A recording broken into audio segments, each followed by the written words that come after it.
Ever checked your Nest doorbell and found a blank screen? You're not alone.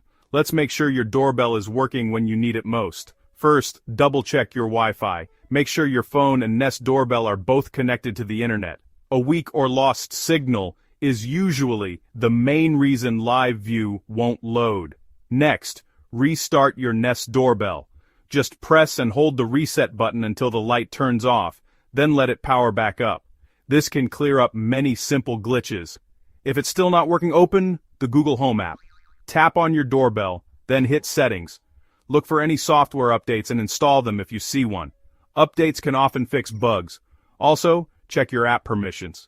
Make sure Google Home can access your phone's camera, microphone, and notifications. Still having trouble? Try unplugging your Wi-Fi router for 30 seconds, then plug it back in. Sometimes, your router just needs a quick break. And if nothing works, remove your doorbell from the app and add it again. This can reset any stubborn issues. Remember, simple steps can fix most problems. Now you're ready to keep an eye on your porch, hassle-free.